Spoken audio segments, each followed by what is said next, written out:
NASA's Juno team assessing camera after 48th flyby of Jupiter.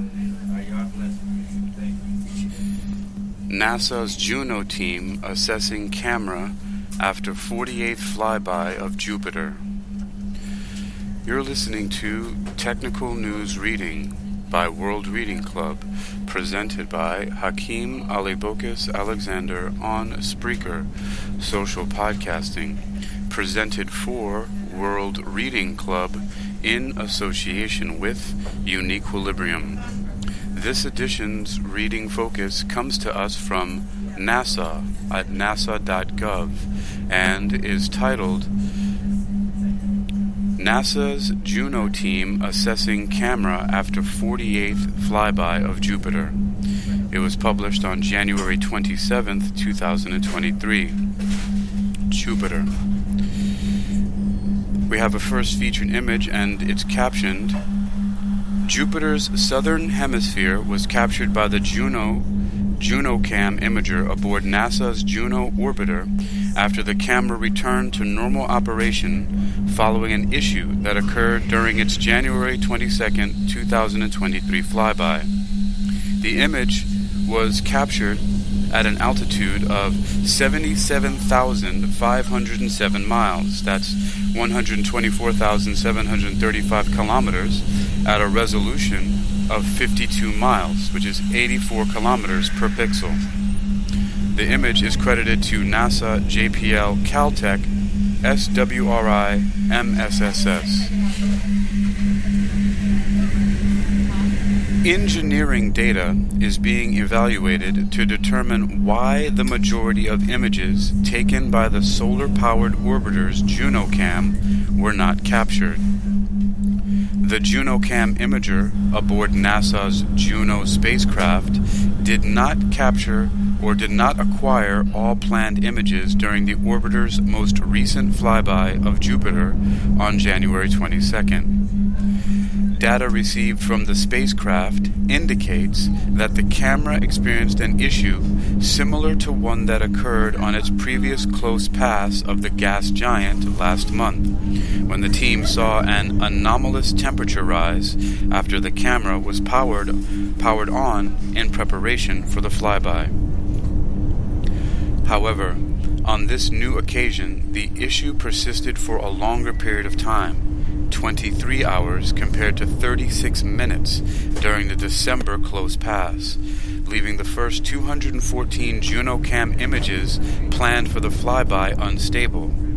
As with the previous occurrence, once the anomaly that has caused the temperature rise cleared, the camera returned to normal operation and the remaining 44 images were of good quality and usable.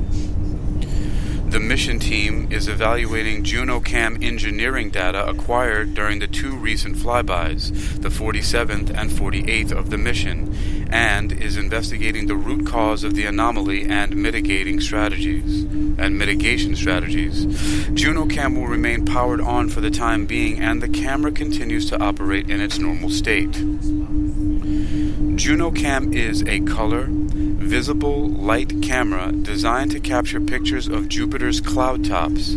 It was included on the spacecraft specifically for purposes of public engagement, but has proven to be important for science investigation also. The camera was originally designed to operate in Jupiter's high-energy particle environment for at least 7 orbits, but has survived far longer.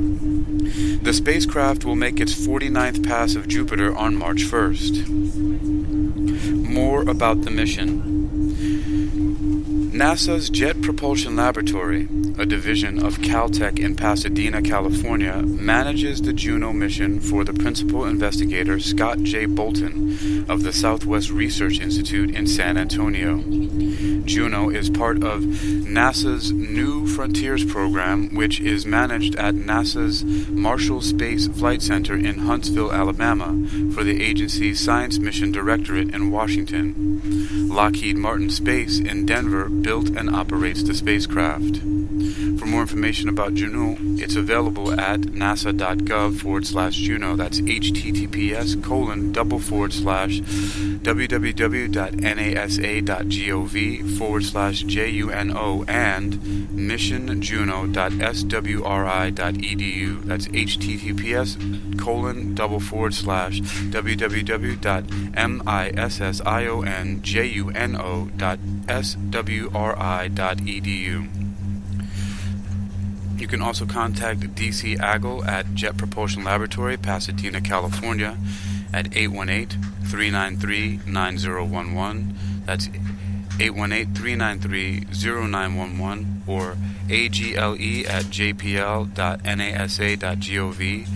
Karen Fox and Alana Johnson at NASA headquarters in Washington, 301-286-6284 or 202-358-1501, or email karen.c.fox@nasa.gov, and Alana R. Johnson at alana.rjohnson@nasa.gov.